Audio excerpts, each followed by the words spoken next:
ಧರ್ಮಸ್ಥಳ ಬುರುಡೆ ಪ್ರಕರಣಕ್ಕೆ ಸಂಬಂಧಪಟ್ಟ ಹಾಗೆ ಎಸ್ಐಟಿ ತನಿಖೆನ ಚುರುಕುಗೊಳಿಸಿದೆ. ನಿನ್ನೆಯಷ್ಟೇ ಈ ವಿಚಾರಕ್ಕೆ ಸಂಬಂಧಪಟ್ಟ ಹಾಗೆ ಪ್ರಣಬ್ ಮಹಂತಿ ಅವರು ಕೂಡ ಒಂದು ಸಭೆಯನ್ನ ನಡೆಸಿ ಮುಂದಿನ ತನಿಖೆಯ ಪ್ರಾಸೆಸ್ ಹೇಗೆ ಅನ್ನೋದರ ಬಗ್ಗೆಯೂ ಕೂಡ ಸುದೀರ್ಘ ಚರ್ಚೆಯಾಗಿದೆ. ಧರ್ಮಸ್ಥಳ ಬುರುಡೆ ಪ್ರಕರಣಕ್ಕೆ ಸಂಬಂಧಪಟ್ಟ ಹಾಗೆ ಬಂಗ್ಲೆಗುಡ್ಡ ಸರ್ವೆ ಕಾರ್ಯ ಸದ್ಯಕ್ಕೆ ಎಸ್ಐಟಿ ಟೀಮ್ ಕೈಬಿಟ್ಟಿದೆ. ಅರಣ್ಯ ಇಲಾಖೆಯಲ್ಲಿರುವಂತಹ ದಾಖಲೆಗಳನ್ನ ಕಚೇರಿಗೆ ತರಿಸಿಕೊಂಡಿದೆ ಎಸ್ಐಟಿ. ಅರಣ್ಯ ಇಲಾಖೆ ಈ ಹಿಂದೆ ಮಾಡಿರುವ ಸರ್ವೆ ದಾಖಲೆಗಳ ಪರಿಶೀಲನೆಗೆ ಮುಂದಾಗಿದೆ ಎಸ್ಐಟಿ. ದಾಖಲೆ ಪರಿಶೀಲನೆ ಬಳಿಕವಷ್ಟೇ ಮುಂದಿನ ಕ್ರಮಕ್ಕೆ ನಿರ್ಧಾರವನ್ನು ತೆಗೆದುಕೊಳ್ಳಲಾಗಿದೆ.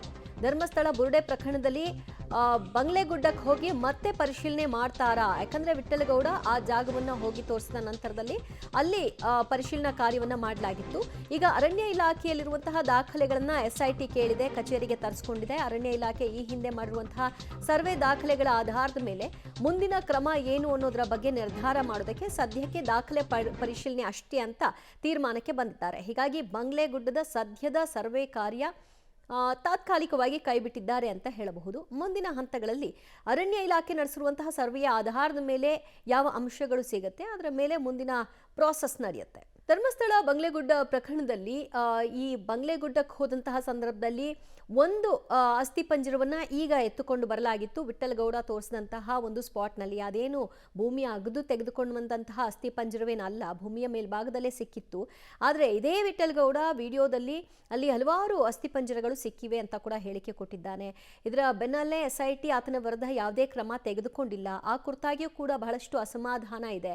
ಎಸ್ಐಟಿಯ ನಡೆಯ ಮೇಲೆಯೇ ಅನುಮಾನಗಳು ಮೂಡಿಸುವಂತಹ ರೀತಿಯಲ್ಲಿ ಹಲವರು ಮಾತನಾಡ್ತಾ ಇದ್ದಾರೆ. ಇದೆಲ್ಲದರ ಬೆನ್ನಲ್ಲೇ ಈಗ ಅರಣ್ಯ ಇಲಾಖೆಯ ದಾಖಲೆಗಳ ಕಡೆಗೆ ಎಸ್ಐಟಿ ಚಿತ್ತ ಹರಿಸಿದೆ. ಮತ್ತಷ್ಟು ಮಾಹಿತಿ ಕೊಡ್ತಾರೆ ನಮ್ಮ ಪ್ರತಿನಿಧಿ ಸುಖಪಾಲ್ ಪೊಳಲಿ. ಸುಖಪಾಲ್, ಈಗ ಅರಣ್ಯ ಇಲಾಖೆಯಲ್ಲಿರುವ ದಾಖಲೆಗಳನ್ನ ಕಚೇರಿಗೆ ತರಿಸಿಕೊಳ್ಳಲಾಗಿದ್ದು, ಈ ದಾಖಲೆಗಳಿಂದ ಮುಂದಿನ ಹಂತಗಳ ಕ್ರಮ ಏನಾಗಿರುತ್ತೆ ಹಾಗಿದ್ರೆ? ಈಗ ನಿನ್ನೆ ಎಸ್ಐಟಿಯ ಮುಖ್ಯಸ್ಥರಾಗಿರುವಂಥ ಪ್ರಣವ್ ಮೊಹಂತಿ ಅವರು ಎಸ್ಐಟಿ ಬೆಳ್ತಂಗಡಿ ಕಚೇರಿಯಲ್ಲಿ ಒಂದಷ್ಟು ಸಭೆಯನ್ನು ಮಾಡಿದ್ದಾರೆ. ಆ ಸಂದರ್ಭದಲ್ಲಿ ಈ ವಿಠ್ಠಲಗೌಡ ಯಾವ ರೀತಿಯಾದಂಥ ಒಂದು ಹೇಳಿಕೆಯನ್ನು ಕೊಟ್ಟಿರುವಂಥದ್ದು, ಆ ಹೇಳಿಕೆಯಲ್ಲಿ ಬಂಗ್ಲಗುಡ್ಡೆಯಲ್ಲಿ 10 ಶವಗಳ ಅಸ್ಥಿ ಪಂಜರಗಳು ಇದೆ ಅನ್ನುವಂಥದ್ದನ್ನು ಹೇಳಿಕೊಂಡಿದ್ದಾರೆ. ಆ ಬಳಿಕ ಎಸ್ಐಟಿಗೂ ಇದರೊಂದು ಮಾಹಿತಿ ಇತ್ತು. ಆ ಕಾರಣಕ್ಕಾಗಿ ಬಂಗ್ಲಗುಡ್ಡೆಯನ್ನು ಸಂಪೂರ್ಣವಾಗಿ ಸರ್ವೆ ಮಾಡಬೇಕು ಅನ್ನುವಂಥ ಹಿನ್ನೆಲೆಯಲ್ಲಿ ನಿನ್ನೆ ಅರಣ್ಯ ಇಲಾಖೆಯ ಅಧಿಕಾರಿಗಳಿಗೆ ಅದರ ಜೊತೆಗೆ ಗ್ರಾಮ ಪಂಚಾಯತಿಗೂ ಒಂದು ಮಾಹಿತಿಯನ್ನು ಕೊಡಲಾಗಿತ್ತು. ಇವತ್ತು ಬಂಗ್ಲಗುಡ್ಡೆಯಲ್ಲಿ ಒಂದು ಸರ್ವೆಯನ್ನು ಮಾಡಬೇಕು ಅನ್ನುವಂಥದ್ದು. ಹಾಗಾಗಿ ಬೆಳಿಗ್ಗೆನೆ ಒಂದು ಅರಣ್ಯ ಇಲಾಖೆಯ ಅಧಿಕಾರಿಗಳು ಎಸ್ಐಟಿ ಕಚೇರಿಗೆ, ಬೆಳ್ತಂಗಡಿ ಕಚೇರಿಗೆ ಆಗಮಿಸಿದ್ರು.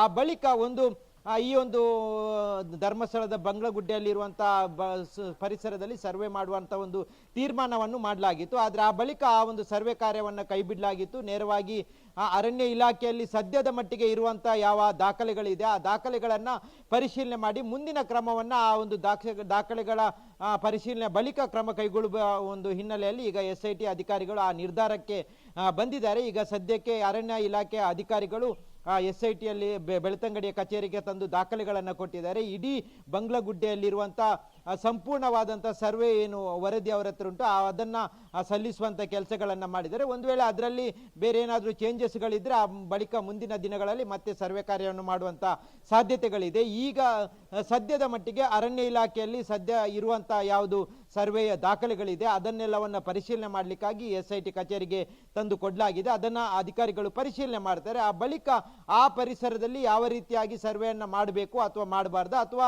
ಅಲ್ಲಿ ಇದ್ದಂಥ ಮೂಳೆಗಳೇನಾದರೂ ಇದ್ದರೆ ಅದನ್ನು ಭೂಮಿಯ ಮೇಲ್ಭಾಗದಲ್ಲಿ ಒಂದಷ್ಟು ಮೂಳೆಗಳಿದೆ ಅನ್ನುವಂಥ ಮಾಹಿತಿಗಳಿದೆ. ಅದು ಆತ್ಮಹತ್ಯೆ ಮಾಡಿಕೊಂಡಿರುವಂಥ ಸಾಧ್ಯತೆಗಳಿದೆ. ಹಾಗಾಗಿ ಇಡೀ ಬಂಗ್ಲಗುಡ್ಡೆಯಲ್ಲಿ ಆ ಬಳಿಕ ಹೋಗಿ ಅದನ್ನು ಸರ್ವೆ ಬಳಿಕ ಹೋಗಿ ಅದನ್ನು ಪರಿಶೀಲನೆ ಮಾಡಿ ಮತ್ತೆ ಮಹಜರ್ ಮಾಡುವಂಥ ಸಾಧ್ಯತೆಗಳು ಇರುವಂಥದ್ದು. ದಿವ್ಯ ಜ್ಯೋತಿ, ಥ್ಯಾಂಕ್ ಯು ಸುಖಪಾಲ್ ಪೊಳಲಿ ನಿಮ್ಮೆಲ್ಲ ಮಾಹಿತಿಗೆ. ಸದ್ಯ ಬಂಗ್ಲೆಗುಡ್ಡದಲ್ಲಿ 10 ಅಸ್ಥಿಪಂಜರಗಳಿದೆ ಅಂತ ಆತ ಹೇಳ್ತಿರೋದ್ರ ಆಧಾರದ ಮೇಲೆ ಇಷ್ಟೆಲ್ಲ ಪ್ರೋಸೆಸ್ ನಡೀತಾ ಇದೆಯಾದರೂ ಕೂಡ ಬಂಗ್ಲೆಗುಡ್ಡಕ್ಕೆ ಈ ಹಿಂದೆ ಚಿನ್ನಯ್ಯ ಕರ್ಕೊಂಡು ಹೋದಾಗಲೂ ಕೂಡ ಒಂದು ಅಸ್ಥಿಪಂಜರ ತಂದಿದ್ರಿ, ಅದಾದಮೇಲೆ ವಿಠ್ಠಲಗೌಡ ಕರ್ಕೊಂಡು ಹೋದ್ಮೇಲೆ ಒಂದು ಎತ್ಕೊಂಡು ಬಂದ್ರಿ.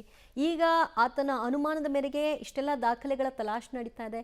ಅಷ್ಟೊಂದು ಅಧಿಕಾರಿಗಳು ಹೋದಾಗಿದ್ದು ಯಾವುದು ಕಣ್ಣಿಗೆ ಬಿದ್ದಿರಲಿಲ್ವಾ?